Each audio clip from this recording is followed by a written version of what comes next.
Hello बच्चों, welcome back to my channel study with एकता।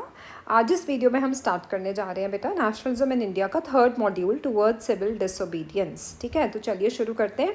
देखो, फरवरी 1922 में क्या हुआ बेटा, महात्मा गांधी जी ने क्या डिसाइड किया कि वो नॉन कॉपरेशन मूवमेंट को विड्रॉ करेंगे। ठीक है, ये हमने लास्ट मॉड्यूल में स्टडी किया था, वहीं पे इस मॉड्यूल की हमने एंडिंग करी थी। और उनको विड्रॉ करने का सबसे बड़ा रीज़न क्या था, तो चौरी चौरा का इंसिडेंट हुआ था गोरखपुर में। ठीक है, तो उनको लगा कि जो मूवमेंट है ना वो बहुत ज़्यादा वायलेंट हो रही है। ठीक है, and satyagrahis they needed to be properly train before they could be ready for the mass struggle. इससे पहले कि अगर उनको लार्ज स्केल पे हमने तैयार करना है रिवोल्ट करने के लिए, मास स्ट्रगल में पार्टिसिपेट करने के लिए, तो उनको सबसे पहले हमें ट्रेनिंग देनी पड़ेगी। Now within the Congress some leaders were by now tired of mass struggles and they wanted to participate in the elections to the provincial councils that had been set up by the Government of India Act of 1919। अब कांग्रेस में जो leaders थे ना वो fed up आ चुके थे मास struggle से, और वो बोले कि अब तो हमने जो प्रोविंशियल काउंसिल्स है ना, यानी कि जो ब्रिटिश की लॉ मेकिंग बॉडी थी इंडिया के अंदर, उसमें हम लोग इलेक्शंस में पार्टिसिपेट करेंगे। और उसको बेटा सेटअप किसने किया था, government of act India act of 1919। अगर आपको याद हो 8th स्टैंडर्ड में आपने इसको एक्ट को पढ़ा हुआ है। इसको मॉन्टेग्यू चेल्मसफोर्ड रिफॉर्म्स भी कहा जाता था बेटा, और ये लॉ पास किया था ब्रिटिश पार्लियामेंट ने, ताकि जो कॉलोनियल इंडिया है ना उसके अंदर हम कौन कौन से कॉन्स्टिट्यूशनल रिफॉर्म्स लेके आ सकते हैं। ठीक है, तो हम लोग ज़्यादा डिटेल में नहीं जाएंगे, बट आपको हल्का सा इसकी एक जो मेमोरी है वो मैं ताज़ा करवा रही हूँ कि गवर्नमेंट ऑफ इंडिया एक्ट होता क्या था। ठीक है, अब उनको लगा that it was important to oppose the British policies within the councils, argue for the reforms and also demonstrate that these councils were not truly democratic. Indians को तो मौका चाहिए था ना कि अगर वो काउंसिल में जाएंगे, भले ही थोड़े मेंबर्स रहेंगे इंडिया के, लेकिन सिस्टम के अंदर जाकर वो ब्रिटिश पॉलिसीज़ को क्या कर सकेंगे, अपोज कर सकेंगे, उनके खिलाफ बोल सकेंगे, अपनी क्या कहते हैं ना पॉइंट्स दे सकेंगे, आर्ग्यूमेंट इन फेवर और against for the reform. End of course वो डेमॉन्स्ट्रेट भी करेंगे कि जो काउंसिल्स हैं भैया ये तो बिल्कुल भी डेमोक्रेटिक प्रिंसिपल्स पे बेस्ड नहीं है। ठीक है, इक्वालिटी को बिल्कुल भी फेवर नहीं करती। तो उस टाइम क्या हुआ बेटा, CR Das and Motilal Nehru ने क्या करी, स्वराज पार्टी बनाई। ठीक है, जिसके लिए हमने फर्स्ट मॉड्यूल में पढ़ा ना कि गांधी जी ने खिलाफत और स्वराज को जैसे दो बड़े इश्यूज़ को एड्रेस करने के लिए non cooperation Khilafat movement launch करी थी, जिसको अम्ब्रेला मूवमेंट बोला जाता है। ठीक है, तो यहाँ पे क्या हुआ बेटा, बेसिकली यहाँ पे जो यंग लीडर्स थे ना, जवाहरलाल नेहरू और सुभाष चंद्र बोस, इन्होंने बोला कि हमें ज़्यादा रेडिकल मास एजिटेशन के मेथड्स को अडॉप्ट करना पड़ेगा और फुल इंडिपेंडेंस के लिए असर्ट करना पड़ेगा। मतलब उनको लगा कि ये जो पीसफुल स्लो अप्रोच चल रही है ना आज़ादी को पाने की, वो इनफ नहीं है। मतलब हमें मास एडुकेट करना पड़ेगा लोगों को, कॉमन लोगों को अपने राइट्स के साथ अवेयर कराना पड़ेगा। फाइट फॉर फ्रीडम जो होनी चाहिए वो बहुत ज़्यादा रेडिकल होनी चाहिए। रेडिकल का मतलब क्या होता है कि भैया पोलाइटली नहीं बोलना, पोलाइटली नहीं पूछना, लेकिन बड़ी बड़ी मूवमेंट्स ऑर्गेनाइज करो, बहुत से मिलियंस ऑफ इंडियंस को उसके अंदर इन्वॉल्व करो।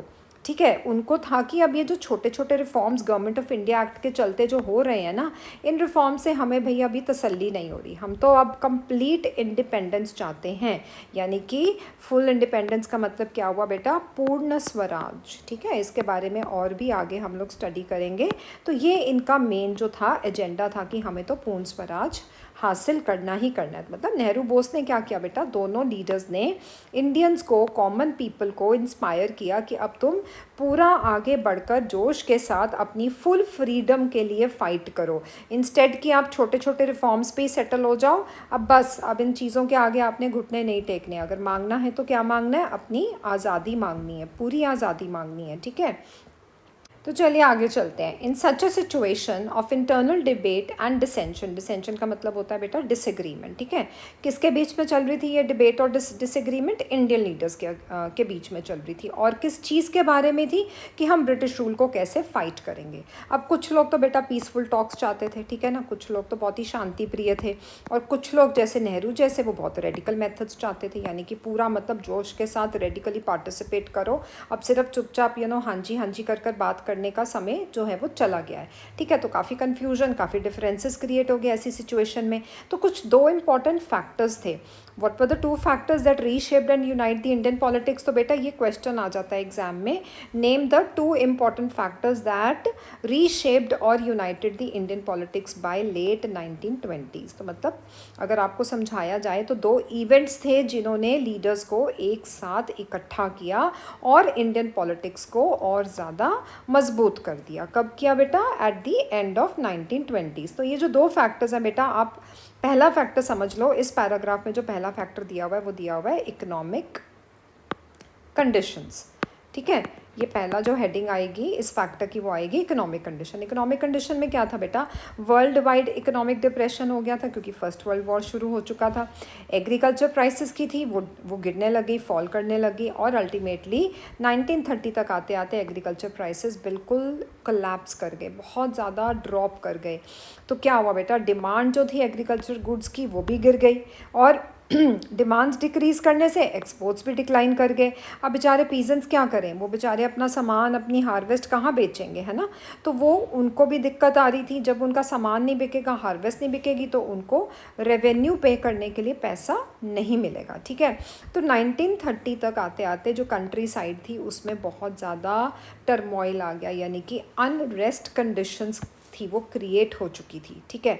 अब जो दूसरा फैक्टर है बेटा जो इस इंडियन पॉलिटिक्स को यूनाइट करने में बहुत बड़ा रोल प्ले करता है वो है साइमन कमीशन, ठीक है। सर जॉन साइमन के अंडर ये स्टार्ट हुई थी साइमन कमीशन। और जो टोरी गवर्नमेंट थी ना ब्रिटेन की, ये इसको बेटा कंजर्वेटिव गवर्नमेंट कहते हैं, ठीक है। ये कंजर्वेटिव गवर्नमेंट थी। अब इसी बैकग्राउंड के against new Tory government in Britain they constituted a statutory commission under Sir John Simon. अब ये किस रिस्पॉन्स में ये बनाई गई थी स्टैट्यूटरी कमीशन?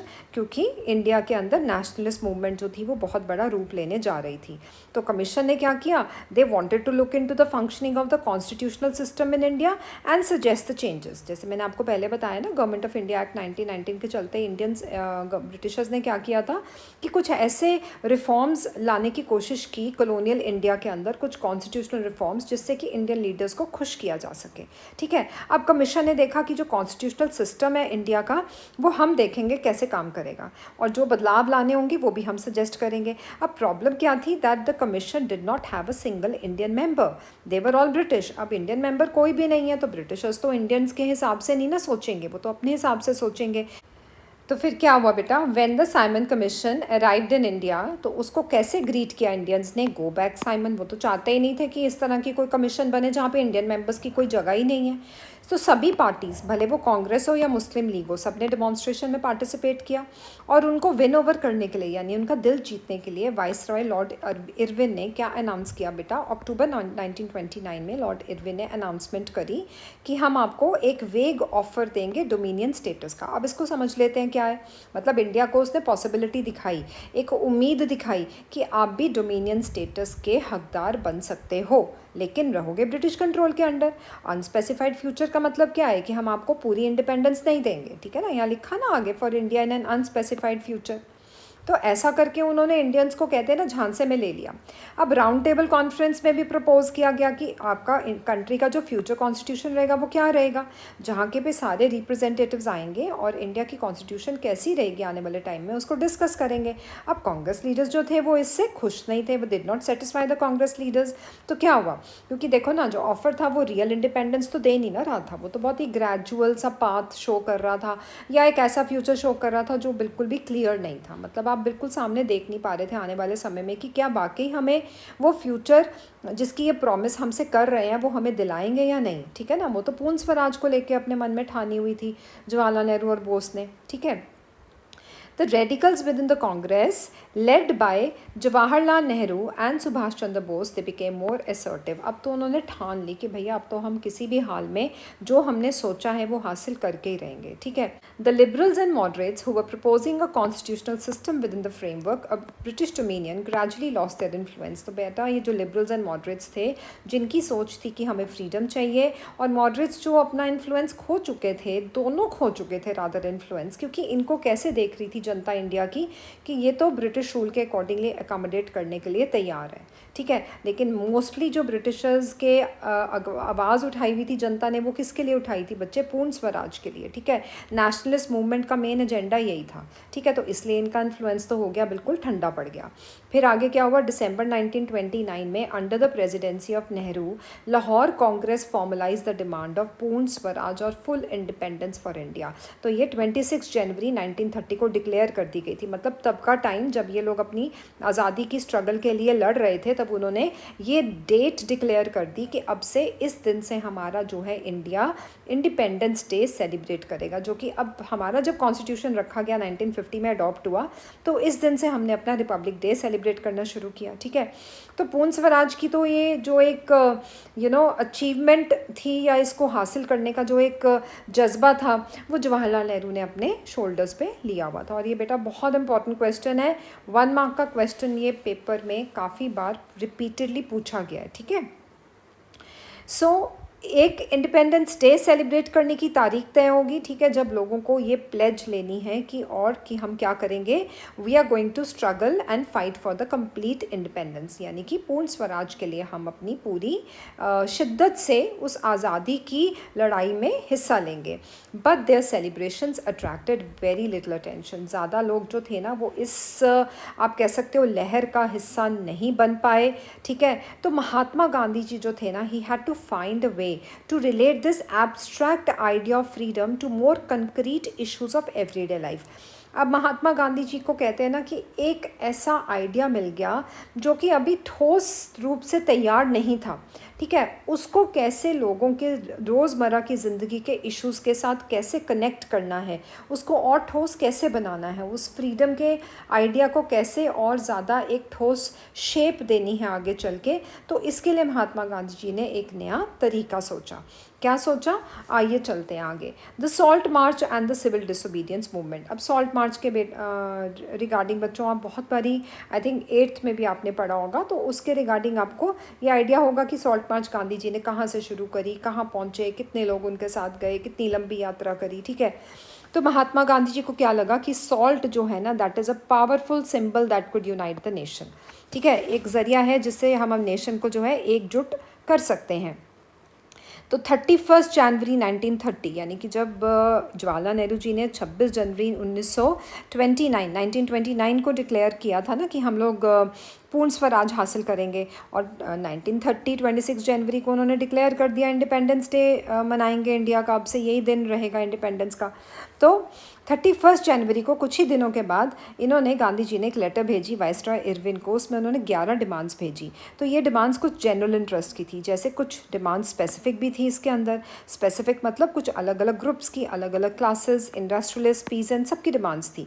अब उन डिमांड्स का आइडिया क्या था बेटा? मेन आइडिया ये था कि जो डिमांड्स है ना, उनको एक पर्टिकुलर स्केल से उठा के कितना बड़ा वाइड रेंज स्केल प्रोवाइड करना है, ताकि सारी की सारी जो क्लासेस हैं इंडियन सोसाइटी की, वो अपने आप को रिलेट कर पाएँ, ताकि हर एक को उस यूनाइटेड कैंपेन का हिस्सा बनाया जाए। और सबसे हिला देने वाली स्टरिंग डिमांड कौन सी थी? कि सॉल्ट टैक्स को अबॉलिश करो, ठीक है। सॉल्ट जो था वो तो रिच एंड पुअर दोनों कंज्यूम करते थे, सबसे एसेंशियल आइटम है आपके फूड की। और सॉल्ट पे टैक्स लगाना, गवर्नमेंट ने तो अपनी मोनोपोली बना ली थी, ठीक है, अपना बोलबाला था गवर्नमेंट का उसकी प्रोडक्शन पे। महात्मा गांधी ने बोला, डिक्लेयर किया और साथ के साथ ये डिस्क्लोज़ किया कि ये तो ब्रिटिश जो है ना, ये असलियत में इनका चेहरा ही कुछ और है, ऑप्रेसिव, यानी कि ये तो हमें किसी ना किसी तरीके से कोई ना कोई रास्ता अपना रहे हैं जिससे हमें ये दबा सकें, अपनी डोमिनेंस हम पे इम्पोज कर सकें। तो महात्मा गांधी की जो लेटर थी ना बेटा, वो एक अल्टीमेटम थी कि मतलब अब तो फाइनल धमकी आ गई है, ठीक है। अब डिमांड्स अगर हमारी 11 मार्च से पहले फुलफ़िल ना करी, ये लेटर में लिखा महात्मा गांधी जी ने, तो कांग्रेस क्या करेगा? एक बहुत बड़ी सिविल डिसोबीडियंस कैंपेन लॉन्च कर देगा, यानी कि हम जनता सरेआम आपके बनाए हुए लॉज को डिसओबे करेंगे, हम मानने से इनकार करेंगे। इरविन जो था वो तो भाई साहब नेगोशिएट करने को तैयार ही नहीं थे, बार्गेन करने को, तालमेल उन्होंने बिठाया ही नहीं गांधी जी के साथ। तो गांधी जी ने क्या किया? अपनी फेमस सॉल्ट मार्च जो थी वो शुरू कर दी। कितने वॉलंटियर्स गए बच्चों? 78 ऑफ हिज ट्रस्टेड वॉलंटियर्स, ठीक है। मार्च कितनी लंबी थी? 240 माइल्स लंबी, 240 मील लंबी यात्रा गांधी जी के आश्रम साबरमती से लेके गुजरात के एक छोटे से कोस्टल टाउन डांडी तक ये मार्च चली। और वॉल्टियर्स ने 24 दिन इस मार्च में पार्टिसिपेट किया और हर दिन बेटा वो 10 माइल्स अ डे जो थे वो वॉक करते थे। तो बहुत से हज़ारों की तादाद में लोग महात्मा गांधी जी को, जहाँ भी वो अपनी यात्रा के समय में बीच में रुकते थे, तो बहुत से लोग ना वहाँ पे उनको सुनने आते थे, जो भी उनकी आइडियोलॉजी थी, जो भी वो प्रचार कर रहे थे। ठीक है, तो उन्होंने बताया कि स्वराज क्या है और ये इस चीज़ पे अर्ज किया, जोर दिया कि उसको पीसफुली कैसे हासिल करना है और ब्रिटिशर्स को भी पीसफुली डिफाई यानी कि डिसोबे कैसे करना है। तो बेटा 6 अप्रैल को वो पहुंचे डांडी, जो कि एक छोटा सा कोस्टल टाउन था गुजरात का। वहाँ पे सेरेमोनियली उन्होंने इस लॉ को वायलेट किया, यानी कि बहिष्कार किया इस लॉ का, और सॉल्ट को खुद मैन्युफैक्चर किया by boiling the sea water. ठीक है, नमक को निकाला उस सी वाटर को उबाल कर। अब इससे क्या हुआ बेटा, सिविल डिसोबीडियंस की शुरुआत हुई, यानी कि इस क्वेश्चन को पेपर में डालने का तरीका कुछ इस तरह से आ सकता है कि एक तो आप सॉल्ट मार्च को डिस्क्राइब करिए, दूसरा कि ऐसे कौन से रीजंस थे जिसकी वजह से महात्मा गांधी जी को सिविल डिसोबीडियंस मूवमेंट लॉन्च करनी पड़ी। ठीक है, या how did the civil disobedience movement begin. Okay, तो काफ़ी तरह से ट्विस्ट होके आ सकता है। अब ये मूवमेंट नॉन कॉपरेशन मूवमेंट से कैसे अलग थी, हमने नॉन कॉपरेशन मूवमेंट मॉड्यूल 2 में पढ़ी ना, जहाँ पे towns, countryside, Awadh peasants, tribal peasants सबके बारे में पढ़ा। ठीक है, अब people were now asked not only to refuse cooperation with the British as they had done in 1921-22 but also to break the colonial laws. एक तो भैया उनका साथ ना दो, उनके साथ बिल्कुल भी आपने कोई भी चीज़ में सहयोग नहीं देना, और जो कॉलोनियल लॉज वो बना रहे हैं उनको तोड़ो। ठीक है, उनको मानना बंद करो। तो बहुत से लोग अलग अलग पार्ट्स ऑफ द कंट्री में उन्होंने सॉल्ट लॉ को ब्रेक किया, सॉल्ट मैन्युफैक्चर किया, और गवर्नमेंट सॉल्ट फैक्ट्रीज़ के सामने उन्होंने डिमॉन्स्ट्रेशन शुरू कर दी। अब मूवमेंट जब बढ़ने लग गई, जब वो बहुत ज़्यादा कहते हैं ना ग्रो करने लगी मूवमेंट, तो इंडियंस ने फॉरेन क्लॉथ को भी बाइकआउट किया, लिकर शॉप्स को पिकेट किया गया, यानी कि जहाँ पे लिकर बिकता था उन दुकानों के बाहर धरना देना शुरू कर दिया। पीजेंट्स दे रिफ्यूज टू पे रेवेन्यू एंड चौकीदारी टैक्सेस, सब टैक्सेस उन्होंने मना कर दिया, हम नहीं पे करेंगे। विलेज के जो बड़े बड़े ऑफिशियल्स थे उन्होंने अपने डेजिग्नेशन से इस्तीफ़ा दे दिया। एंड बहुत सी जगहों पर बेटा जहाँ पे ब्रिटिशर्स ने कुछ ऐसे लॉज लगाए हुए थे फॉरेस्ट को लेकर कि ये फॉरेस्ट रिजर्व्ड फॉरेस्ट कैटेगरी में आता है, वहाँ के ट्राइबल्स को उस फॉरेस्ट में जाने से रोकते थे, तो वहाँ के लोगों ने उस फॉरेस्ट लॉ को भी वायलेट किया और वहाँ से वुड भी कलेक्ट करी और अपनी कैटल को भी ग्रेज करवाया। ठीक है, okay, worried by the developments, the colonial government began arresting the Congress leaders one by one. अब colonial government हाथ पे हाथ धर के तो बैठने से रही, जब ये एक एक डेवलपमेंट उन्होंने देखी तो उन्होंने लीडर्स को अरेस्ट करना शुरू कर दिया। जब लीडर्स अरेस्ट होंगे तो मूवमेंट अपने आप ठंडी पड़ जाएगी। अब जब अरेस्टिंग शुरू हुई तो वायलेंट क्लैशेस शुरू हो गए ब्रिटिश गवर्नमेंट के बीच में और इंडियन लीडर्स के बीच में। तो उस टाइम बेटा जो चेहरा सामने आया वो आया अब्दुल गफर खान का। He was a devout disciple of Mahatma Gandhi, बहुत ही ज़्यादा महात्मा गांधी के पद चिन्हों पर चलने वाला एक ऐसा उनका बहुत बड़ा आप कह सकते हो डिवोटी था। ठीक है, उसको अप्रैल 30, 1930 में अरेस्ट कर लिया गया। अब जब उसका अरेस्ट हुआ तो जो जनता थी वो तो गुस्से में भड़क गई और पेशावर की स्ट्रीट्स पे वो तो डेमोन्स्ट्रेशन करने के लिए उतर आए। ठीक है, अब जब वो डेमोन्स्ट्रेशन करने के लिए उतरे तो ब्रिटिश के पास तो बहुत सारी आर्म्स एंड एमिनेशंस थी, तो उन्होंने सामना किया आर्मर्ड कार्स का, पुलिस फायरिंग का सामना किया, और बेचारे उस डेमॉन्स्ट्रेशन के चलते, उस ब्रिटिश के वायलेंट अटैक के चलते बहुत से लोग वहाँ पे मारे गए। और 1 मंथ लेटर क्या हुआ बेटा, महात्मा गांधी को खुद भी अरेस्ट कर लिया ब्रिटिशर्स ने। और कुछ इंडस्ट्रियल वर्कर्स थे शोलापुर में, उन्होंने क्या किया, उस अरेस्ट के बाद, महात्मा गांधी जी के अरेस्ट के बाद उन्होंने पुलिस की पोस्ट पे अटैक किया, ब्रिटिश की म्यूनिसिपल बिल्डिंग्स पे, लॉ कोर्ट्स, रेलवे स्टेशन, सारे के सारे सिंबल जो ब्रिटिश रूल को दर्शाते थे, सिंबलाइज करते थे, उन सब पे उन्होंने अटैक बोल दिया। अब right hand government responded with the policy of brutal repression. करती क्या ना करती ब्रिटिश गवर्नमेंट, वो तो अपने ब्रूटल तरीके अपनाएगी, हथकंडे अपनाएगी। वो क्या करती, उसने रिप्रेशन करना, यानी कि अपनी डोमिनेंस का, अपनी पावर का इस्तेमाल करके इंडियन को दबाना शुरू कर दिया। अब वो बेचारे सत्याग्रही तो बहुत पीसफुल तरीके से डेमॉन्स्ट्रेट कर रहे थे, लेकिन पीसफुल सत्याग्रही पे उन्होंने अटैक किया। और ना ही केवल सत्याग्रही में जो मेन थे, उन्होंने वुमेन एंड चिल्ड्रन को भी नहीं छोड़ा बेटा, उनको भी बहुत मारा पीटा, और लगभग 1 लाख के लोग के करीब जो लोग थे वो अरेस्ट हो गए। तो ये वाला जो क्वेश्चन है ना बेटा, ये भी बहुत इंपॉर्टेंट है। ये क्वेश्चन आएगा, why was civil disobedience movement called off, ये क्वेश्चन बेटा 5 नंबर में आता है। पॉइंट्स में ब्रेक करके लिखेंगे बेटा आप एग्जाम में जब भी अटेम्प्ट करें, हमेशा हेडिंग के नीचे 1 2 3 4 5 6 जितने पॉइंट्स बनते हैं उतने देने ही देने हैं आपने। पॉइंट्स में आपका दिया आंसर बहुत ही ज़्यादा इंप्रेसिव होता है। Why was civil disobedience movement called off, ठीक है, बहुत ज़्यादा इंपॉर्टेंट क्वेश्चन है, तो ध्यान से इसको आपने लर्न कर लेना है, ठीक है। फिर आगे क्या हुआ बेटा, in such a situation Mahatma Gandhi once again decided to call off the movement and entered into a pact with Irwin, ठीक है, लॉर्ड वाइसरॉय इरविन, जिसको उन्होंने अपनी डिमांड्स भेजी थी सॉल्ट मार्च से पहले, ठीक है। कब भेजा उन्होंने एक पैक्ट कब हुआ उन दोनों के बीच में, 5 मार्च 1931 को। अब बेटा मैंने आपको ऊपर बताया ना कि ये civil disobedience movement call off होगी थी, तो वही चीज़ हम यहाँ पे पढ़ रहे हैं। मूवमेंट कॉल ऑफ होने के बाद क्या हुआ, गांधी इरविन पैक्ट हुआ, ठीक है।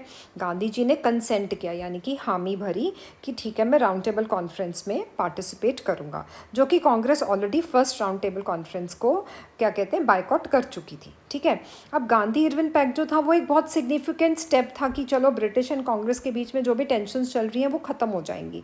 तो गांधी जी ने सिविल डिसोबीडियंस ख़त्म कर दी और ब्रिटिश गवर्नमेंट ने क्या बोला वो हम आगे पढ़ते हैं, ठीक है। तो पहली जो राउंड टेबल कॉन्फ्रेंस थी बेटा वो तो कांग्रेस बायकॉट कर चुका था। अब ये जो पार्टिसिपेट करने गए थे गांधी जी लंदन में, वहाँ पे गवर्नमेंट ने क्या किया, गवर्नमेंट ने बोला कि हम एग्री करेंगे, आपने सिविल डिसोबीडियंस कॉल ऑफ करी ना, तो हम किस चीज़ को लेके एग्री करेंगे, हम अपनी तरफ से हाथ क्या बढ़ाएंगे कि हम आपके सभी पॉलिटिकल प्रिजनर्स को रिलीज़ करेंगे और कांग्रेस को अलाउ करेंगे कि फ्यूचर में आके हमसे बातचीत करने के लिए आपके लिए जो दरवाजे हैं वो हमेशा के लिए खुले हैं, तो इस चीज़ की परमिशन देंगे, ठीक है।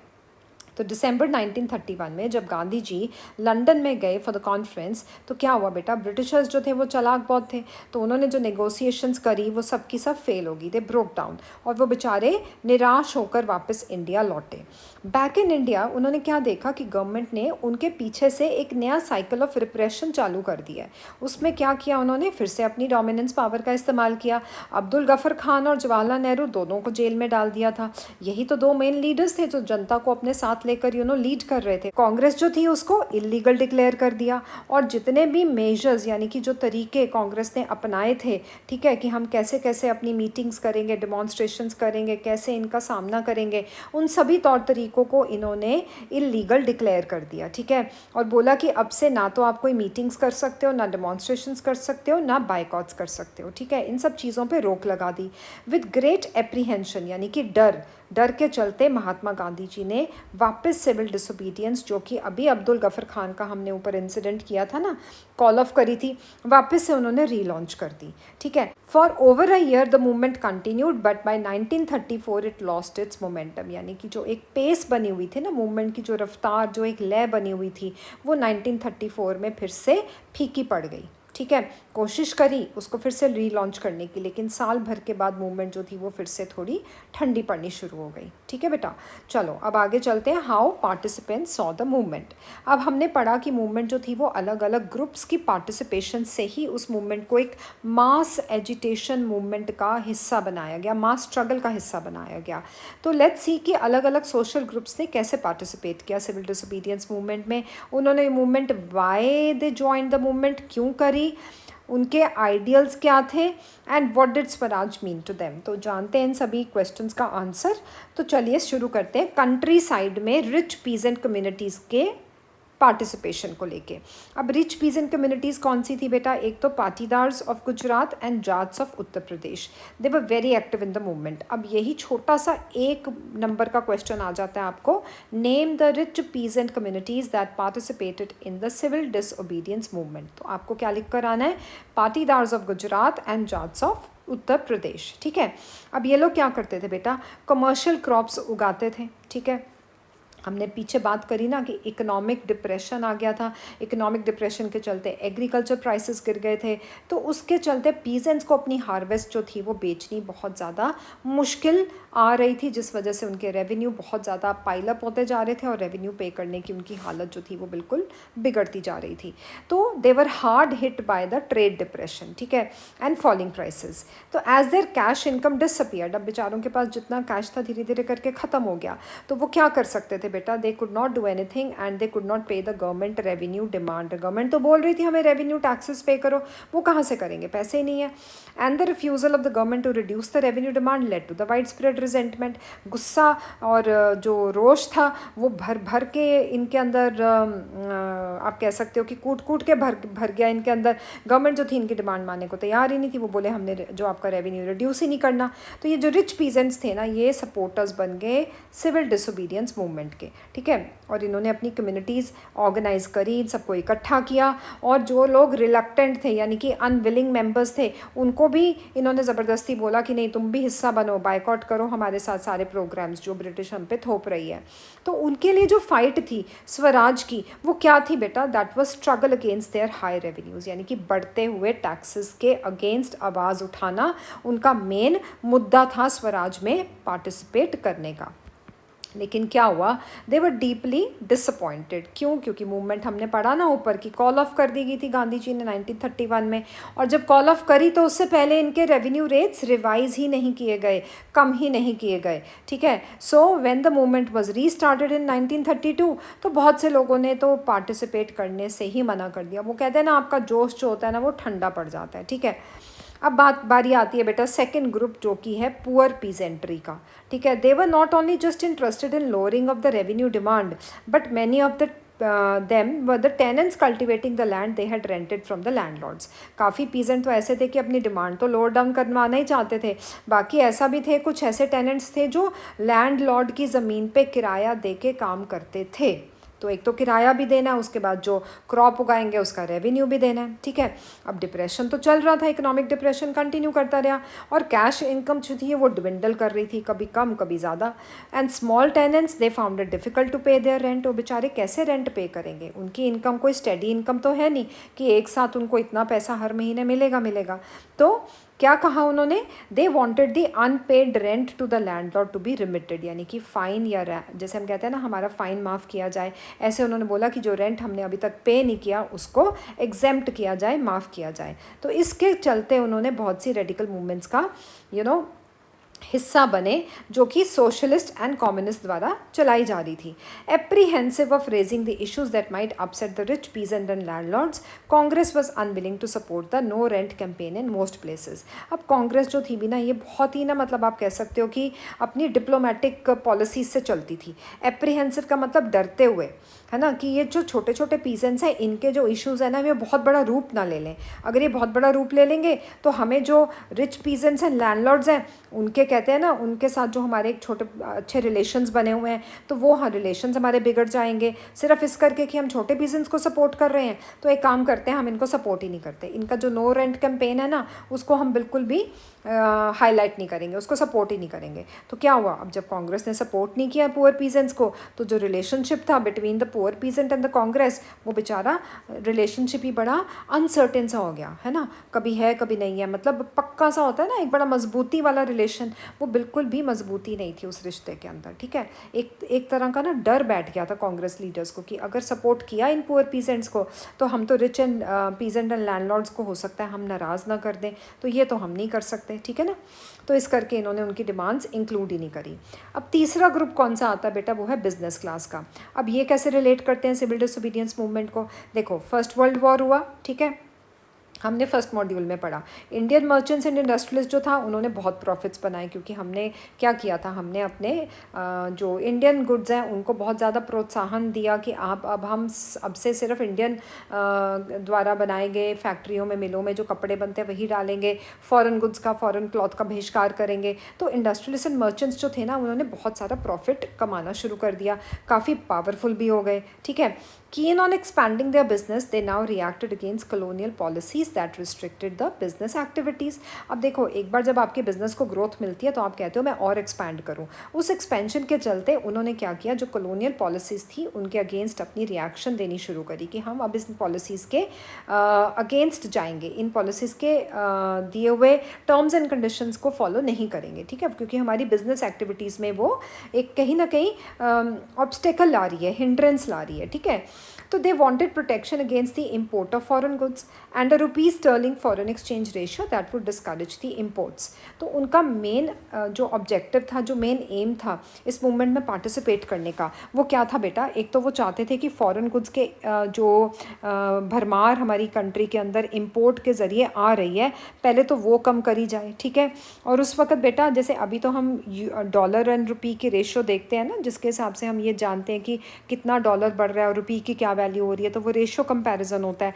तब उस टाइम पे ना रुपी एंड स्टर्लिंग, ठीक है, ये करेंसीज होती थी जिसकी फॉरेन एक्सचेंज रेशो जो है वो कंपेयर की जाती थी। तो उन्होंने बोला कि वो दोनों चीज़ों के अगेंस्ट प्रोटेक्शन चाहते हैं और इम्पोर्ट्स को जितना हो सकता है कम किया जाए, ठीक है। अब इतने सारे ऑब्जेक्टिव्स को लेके उन्होंने अपने बिजनेस इंटरेस्ट को ऑर्गेनाइज करने के लिए बेटा कुछ कमेटीज़ बनाई, कुछ ऑर्गेनाइजेशंस बनाई, कुछ फेडरेशंस बनाई। तो पहली क्या थी? Indian industrial and commercial congress in 1920, और दूसरी बनाई उन्होंने फिकी। इसका नाम है federation of the Indian chamber of commerce and industries in 1927, ठीक है।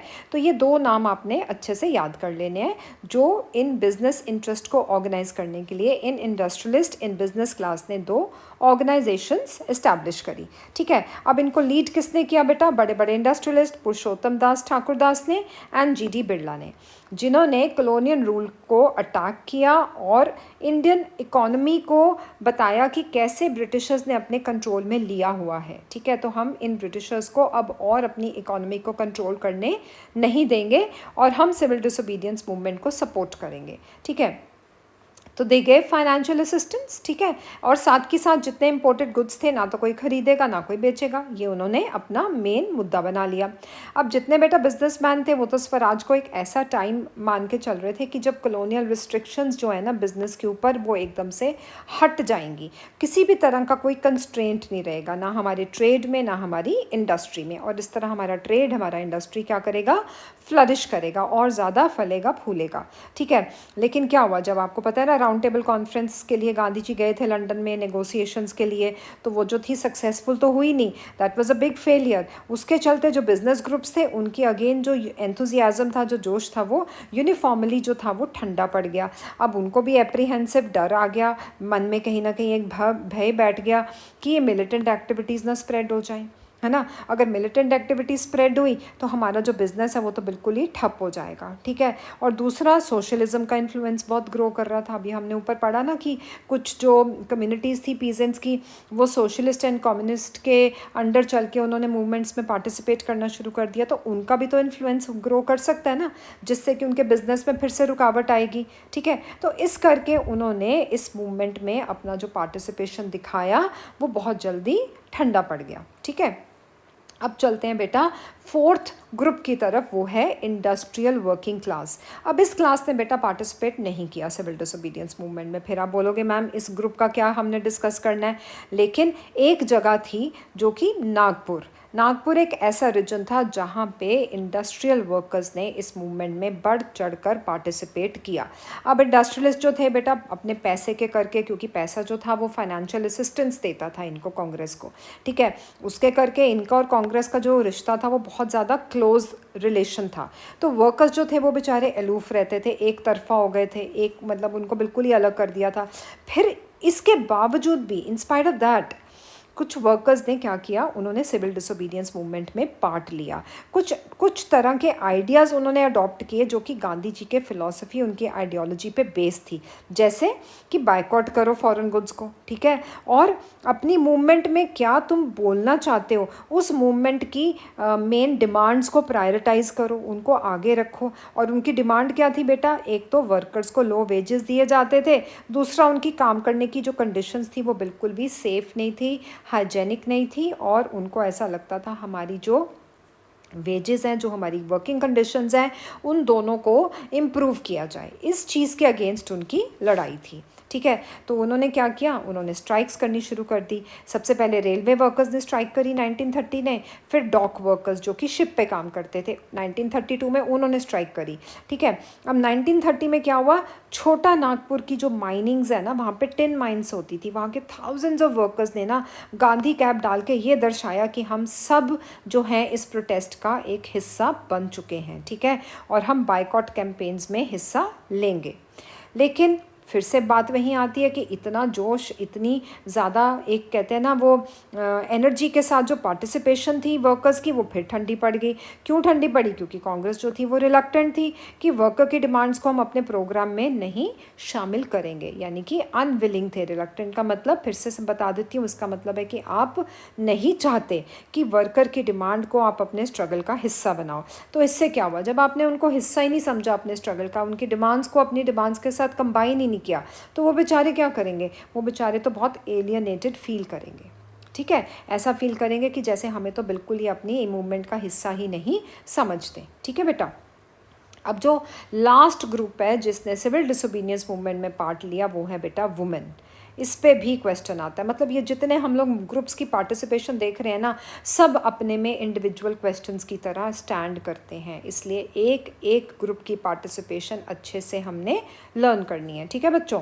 तो गांधी जी के रूल के चलते, यानी कि उनकी जो स्ट्रैटेजीज़, उनकी फ़िलासफ़ीज़, उनकी आइडियोलॉजी के पथ चिन्हों पर चलते हुए जिस तरह से लोग उनको फॉलो कर रहे थे और मूवमेंट का हिस्सा बन रहे थे, तो उनकी सॉल्ट मार्च के चलते बहुत सी औरतों ने भी अपने घरों से बाहर कदम रखा, और जहाँ जहाँ मैंने आपको बताया ना गांधी जी रुकते थे वहाँ प्रचार करते थे, तो उनको लोग सुनने आते थे। उन सुनने वाले लोगों में बहुत ज़्यादा औरतें भी उस भीड़ का हिस्सा थी, तो उन्होंने भी पार्टिसिपेट किया प्रोटेस्ट मार्च की तरह, सॉल्ट मैन्युफैक्चर किया, और उसके अलावा उन्होंने बेटा फॉरेन क्लॉथ को भी पिकेट किया, लिकर शॉप्स को भी पिकेट किया, यानी कि जहाँ फॉरेन क्लॉथ बिक रहा है या दुकानों पे लिकर बिक रहा है उसके बाहर उन्होंने धरना देना शुरू कर दिया। आप इस पिक्चर में देख सकते हो बहुत सी औरतें जो हैं वो गांधी जी के इसी प्रोटेस्ट मूवमेंट का हिस्सा बनी, ठीक है। ये नेशनल मूवमेंट थी, पहली बार ऐसा हुआ कि औरतें अपने घरों से बाहर निकल के पब्लिक एरिना में स्टेप किया और इस मार्च का हिस्सा बनी। और इस मूवमेंट के चलते क्या हुआ बेटा, many women went to jail. Urban areas में वुमेन जो थी वो तो हाई कास्ट फैमिली से आती थी, और जो रूरल एरियाज़ की थी वो बड़े बड़े पीजेंट के घरों वाली औरतें थी, ठीक है। तो ये सारी की सारी औरतों ने मिलकर इस मूवमेंट में पार्टिसिपेट किया। Now moved by Gandhi ji's call they began to see service to the nation as a sacred duty of women. अब गांधी जी की जो मेन कॉल थी, उनका मेन एजेंडा क्या था कि हमें सब ने मिलकर एक मास स्ट्रगल में पार्टिसिपेट करना है, लेकिन बहुत ही नॉन वायलेंट तरीके से। उनको उन्होंने अपनी सेक्रेड ड्यूटी माना, अपना धर्म माना, ठीक है। फिर भी yet increased public role did not necessarily mean any radical change in the way the position of the woman was visualized। अब देखो औरतों की पोजीशन हमेशा से एक सब्जुगेटेड रही है, यानी कि नीचे रही है, दबी हुई रही है, ठीक है, मेन के अंदर दबी रही है। तो अब ये नहीं हुआ कि भाई हाँ हम बहुत बढ़ चढ़ कर पब्लिक रैलीज़ में पार्टिसिपेट कर रहे हैं तो हमारा जो ओहदा है वो कहीं ना कहीं दुनिया की नज़रों में कुछ और तरीके से देखा जाएगा, है ना, हमें भी सुपीरियर समझा जाएगा, ऐसा कुछ नहीं हुआ। गांधी जी इस चीज़ को लेकर पूरी तरह से कन्विंस थे, पूरी तरह से श्योर थे कि वुमेन की ड्यूटी क्या है, अपने घर को देखना, ठीक है, अपना चूल्हा, हर्थ होता है बेटा चूल्हा, यानी कि अपनी रोटी किचन को संभालना, ठीक है, अच्छी माँ का रोल अदा करना, उसकी ड्यूटी निभाना, और एक अच्छी वाइफ की ड्यूटी निभाना, ठीक है। So for a long time Congress was reluctant to allow women to hold any position of authority within the organisation. काफ़ी लंबे समय तक अपनी ऑर्गेनाइजेशन में कोई भी ऐसा ओहदा पोजीशन देने से कांग्रेस हमेशा अनविलिंग ही रही, उसने अपना कदम पीछे ही रखा। इट वॉज कीन only on their symbolic presence, कि हाँ तुम बैठे हो, वुमेन को एक एज अ सिंबल है, हमारी मूवमेंट का हिस्सा है, हमारे लिए यही बहुत है, बस इससे आगे हमें आपकी और कुछ भी ज़रूरत नहीं है, ठीक है। औरतों को आगे नहीं ना बढ़ने दिया जाता था, तो वो सोच वैसी की वैसी ही थी तब भी और अब भी, ठीक है। अब फ़र्क पड़ गया है, लोग जो हैं वो बहुत ज़्यादा इस चीज़ को लेके एक्सेप्टेंस आ गई है, ठीक है ना, लोगों की सोच में बदलाव आ गया है, लेकिन तब औरतों को बिल्कुल ऐसे ही ट्रीट किया जाता था। तो आगे चलते हैं बेटा, नेक्स्ट टॉपिक आता है limits of civil disobedience movement. ये भी बच्चों बहुत इंपॉर्टेंट क्वेश्चन है, मतलब हर एक मॉड्यूल का एक एक पार्ट कभी ना कभी बोर्ड एग्ज़ाम में आया ही आया है, इसलिए हर एक मॉड्यूल के एक एक पैराग्राफ, एक एक लाइन को अच्छे से समझ लेना और उसको याद करना, ताकि आपको बोर्ड एग्ज़ाम क्रैक करने में बिल्कुल भी मुश्किल ना आए। तो अभी से अपनी फाउंडेशन स्ट्रॉन्ग करने के लिए इन सभी चैप्टर्स इन मॉड्यूल्स को ध्यान से सुनना और समझना ज़रूरी है, ठीक है। Not all the social groups were moved by the abstract concept of Swaraj. One such group was the nation's untouchables, who from around the 1930s had begun to call themselves Dalit or oppressed. सभी social groups तो बेटा स्वराज के idea के साथ अपने आप को relate नहीं करते थे, तो एक ऐसा ग्रुप कौन सा था उनमें से, वो था अनटचेबल्स, जिनके बारे में हम 6th-7th में पढ़ते आए हैं। वाल्मीकि के बारे में हमने पढ़ा, डॉक्टर B.R. अम्बेडकर के बारे में पढ़ा। तो ये सब अपने आप को क्या कहलाते थे, दलित। दलित का मतलब क्या होता है, ब्रोकन क्लास, जो सोसाइटी से बिल्कुल अलग है, ठीक है, ऑप्रेस्ड है, जिनके ऊपर बहुत ही तरह के टॉर्चर्स जो हैं वो उनको सहने पड़ते हैं। तो for long the Congress had ignored the Dalits for fear of offending the Sanatanis, the conservative high class Hindus. तो कांग्रेस बेचारी ना हर बार यही काम करती रही, पुअर पीजेंट्स की डिमांड नहीं डाली कैंपेन के अंदर सिविल डिसोबीडियंस के। क्यों? क्योंकि डरती थी कि बड़े बड़े इंडस्ट्रियलिस्ट ना हमारे अगेंस्ट हो जाए, बड़े बड़े रिच पीजेंट्स हमारे अगेंस्ट ना हो जाए, लैंडलॉर्ड्स हमारे अगेंस्ट ना हो जाए। वही केस यहाँ पे, अनटचेबल्स की डिमांड को अपने साथ क्यों नहीं लेकर आई, क्यों उनको इग्नोर किया? क्योंकि डरते थे कि अनटचेबल्स तो हायरार्की में बिल्कुल नीचे बैठे हैं, सबसे ऊपर तो ब्राह्मण्स है, सनातनीज है, उनको कैसे हम नाराज़ कर सकते हैं। तो महात्मा गांधी ने ना लेकिन सोचा कि अगर हम ऐसे ही चलते रहे ना तो स्वराज हासिल करना पॉसिबल ही नहीं होगा, आने वाले 100 सालों तक हम हासिल ही नहीं कर पाएंगे अगर हमने अनटचेबिलिटी को एलिमिनेट नहीं किया। तो उन्होंने अनटचेबल्स को बेटा क्या नाम दिया था, हरिजन। हरिजन का मतलब क्या होता है, हरि मतलब भगवान, जन मतलब लोग, यानी कि भगवान के लोग, भगवान के बच्चे, चिल्ड्रन ऑफ गॉड, ठीक है, ये उन्होंने उनको नाम दिया। And he organise satyagraha to secure them entry into the temples, access to the public wells, tanks, roads and schools. उन्होंने बोला कि इनके लिए भी मुझे सत्याग्रह ऑर्गेनाइज करना पड़ेगा और इनका जहाँ जहाँ एंट्री बैन है, टेम्पल्स में, स्कूलों में, रोड्स में नहीं चलना, यहाँ नहीं जाना, इस कुएँ से पानी नहीं लेना, इस टैंक पे इस टैंक से पानी नहीं ले सकते, इन सब जगहों पे उन्होंने इनकी जो एंट्री थी ना जहाँ बैंड थी उसके अगेंस्ट सत्याग्रह मूवमेंट ऑर्गेनाइज करी। और देखो महात्मा गांधी जी इस चीज़ से बिल्कुल भी नहीं शर्माते थे कि वो इतने बड़े विजनरी लीडर हैं, अगर वो खुद ऐसा कुछ करेंगे तो शायद उनकी जो रिस्पेक्ट है वो लोगों की नज़रों में ख़त्म हो जाएगी। नहीं, उन्होंने खुद बेटा क्लीन किए toilets to dignify the work of bhangi, यानी कि डिग्निटी ऑफ लेबर। यहाँ पे क्या चीज़ रिफ्लेक्ट होती है, क्या चीज़ पर्टिकुलरली हमें वो समझा रहे हैं कि लेबर जो भी काम करती है उसको इज्जत भरी नज़र से देखो। अगर आपके टॉयलेट्स को क्लीन करना एक छोटे से स्वीपर का काम है, ठीक है, भले वो किस मर्जी लोअर कास्ट को बिलोंग करता है, लेकिन उसके बगैर तो आपकी क्लैनलीनेस अधूरी है ना।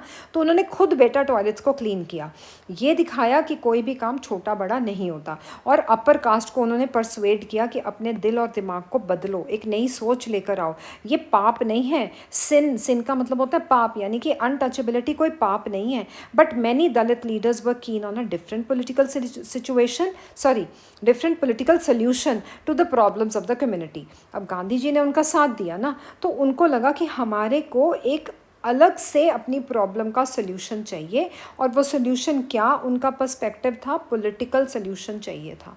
उनको अपनी कम्युनिटी के प्रॉब्लम्स को सॉल्व करने के लिए पॉलिटिक्स में एंट्री चाहिए थी।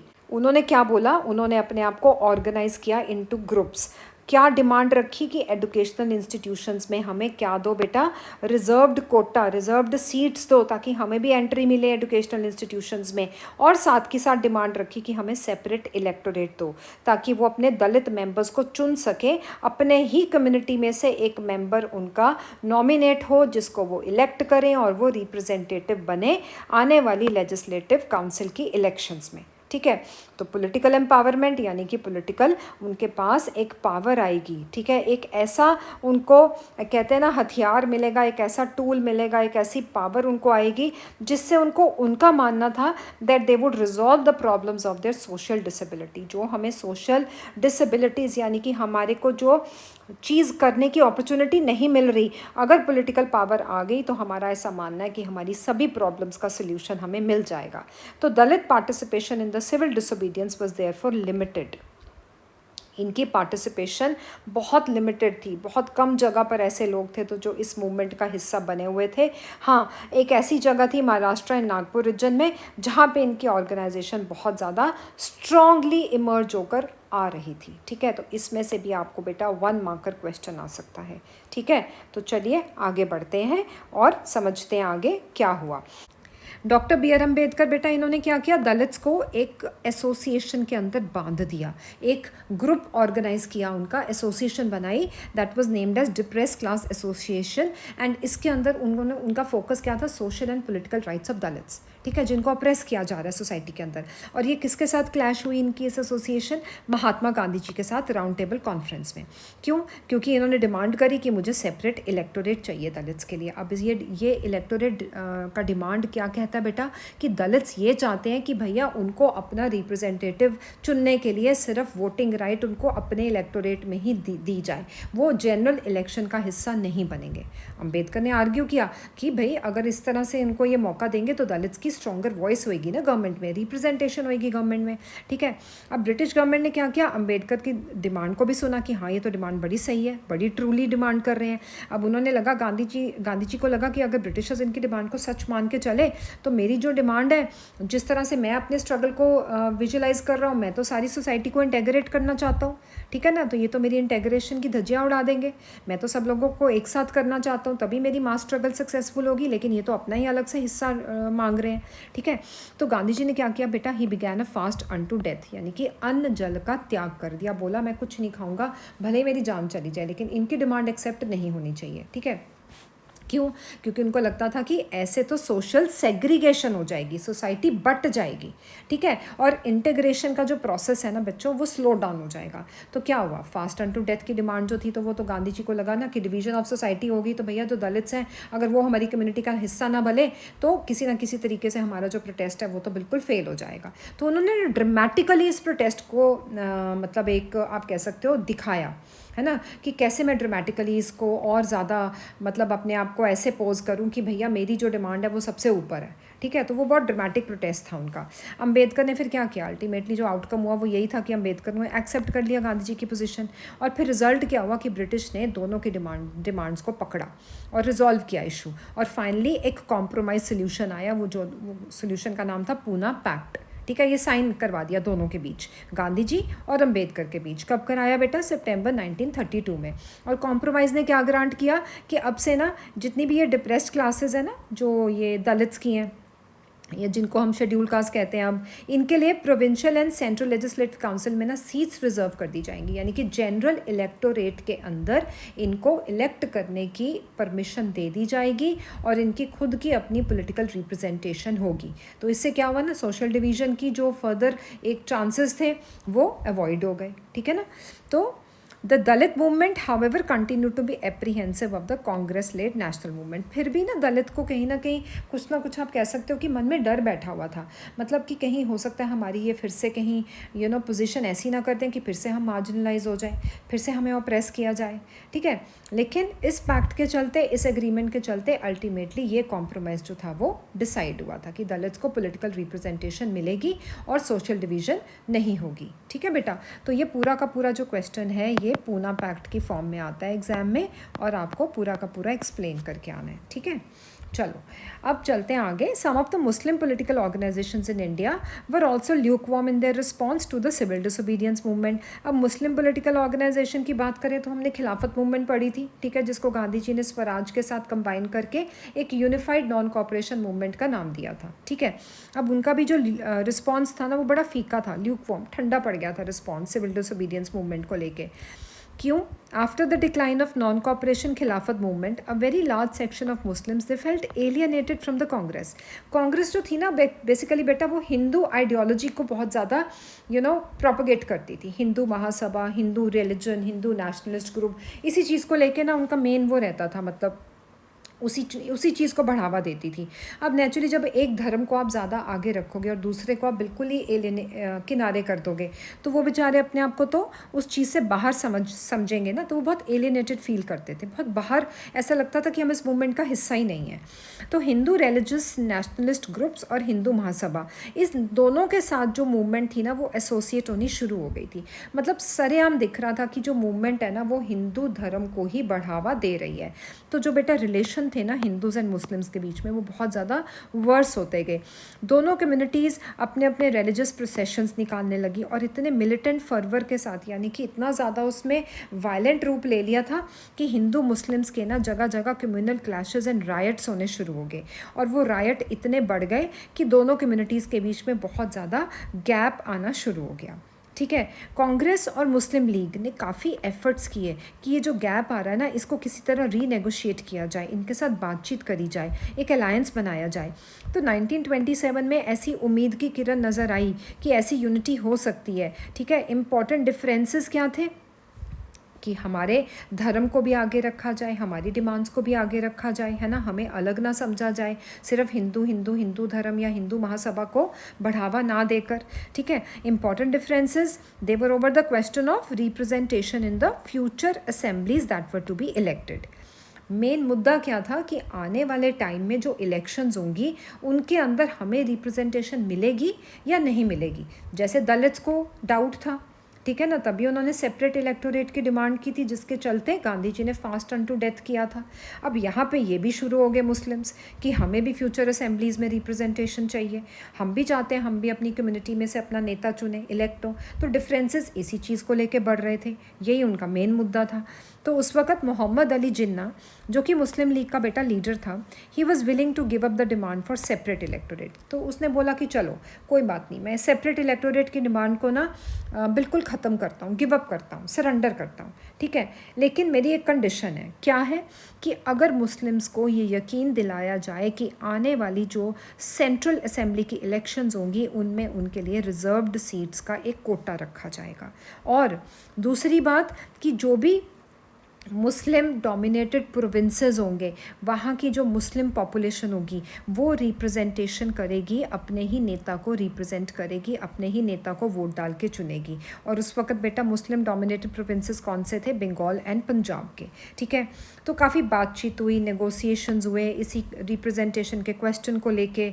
ठीक है, काफ़ी लंबे समय तक चलते गए, लेकिन जो उम्मीद थी ना, all hope of resolving the issue, मतलब कि हाँ इस इशू को किसी न किसी तरह से रिजॉल्व किया जाए, कुछ एग्रीमेंट बनाया जाए, कुछ कॉम्प्रोमाइज़ किया जाए, तो एक ऑल पार्टी कॉन्फ्रेंस बिठाई गई थी 1928 में। ठीक है, सारी की सारी उम्मीद इसी पे टिकी हुई थी कि ये जो इशू है मुस्लिम्स को एक रिजर्व्ड सीट्स देने का सेंट्रल असेंबली के अंदर, ताकि वो अपनी पॉपुलेशन में से अपना ही एक नेता चुन सकें, उस उम्मीद पे पानी फिर गया। That disappeared. कब डिसअपियर हुई थी बेटा? 1928 की ऑल पार्टी कॉन्फ्रेंस के अंदर ये जो उम्मीद थी इस इशू को रिजॉल्व करने की, वो एकदम से गायब होगी। जब M.R. Jayakar of Hindu Mahasabha he strongly oppose the efforts to compromise, इन्होंने बिल्कुल मना कर दिया। हिंदू महासभा के एक जाने माने नेता थे M.R. जयकर, इन्होंने मना कर दिया कि हम इस तरह का मुस्लिम द्वारा दिया गया प्रस्ताव नहीं मानेंगे, कॉम्प्रोमाइज़ उनके साथ नेगोशिएट नहीं करेंगे। ठीक है, So when the civil disobedience movement started, there was an atmosphere of suspicion and distrust between two communities. कौन सी communities थी बेटा? हिंदू एंड मुस्लिम, दोनों के बीच में क्या शुरू हो गया? एक तो आपसी शक पैदा हो गया कि ये हमारे साथ नहीं चल रहे, हमारे साथ अपनी डिमांड्स को रिलेट और इंटेग्रेट नहीं कर रहे हैं, तो उनका एक दूसरे से विश्वास जो था वो उठ गया। Alienated from the Congress, large section of Muslims could not respond to the call of united struggle. उनको लगा हम कांग्रेस से बिल्कुल अलग हो चुके हैं और मुस्लिम्स की जो डिमांड है उनको रिस्पॉन्ड नहीं किया जा रहा, तो हम इस स्ट्रगल का हिस्सा नहीं बनेंगे। Many Muslim leaders and intellectuals expressed their concern about the status of Muslims as a minority within India. अभी भी मुस्लिम्स माइनॉरिटी में हैं इंडिया के अंदर, तब भी मुस्लिम लीडर्स का जो मेन कंसर्न था वो यही था। उन्होंने इसी कंसर्न को एक्सप्रेस किया कि जो मुस्लिम्स हैं वो इंडिया के अंदर एक बहुत ही छोटी माइनॉरिटी बन के रह चुकी है। एंड उनको बेटा डर था कि जो कल्चर है उनका और उनकी जो आइडेंटिटी है एज अ माइनॉरिटी, वो कहीं धीरे धीरे हिंदू मेजॉरिटी के अंदर सबमर्ज ना हो जाए, दब ना जाए, उनकी डोमिनेशन के अंदर बिल्कुल कहीं ख़त्म ना हो जाए। ठीक है, तो इस तरह से बेटा ये आपका जो चैप्टर है ये यहाँ पर ख़त्म होता है। उम्मीद करती हूँ कि आपको ये मॉड्यूल अच्छे से समझ आया होगा बेटा। तो जुड़े रहिए मेरे चैनल स्टडी विद एकता के साथ, and like share and subscribe करना मत भूलिएगा।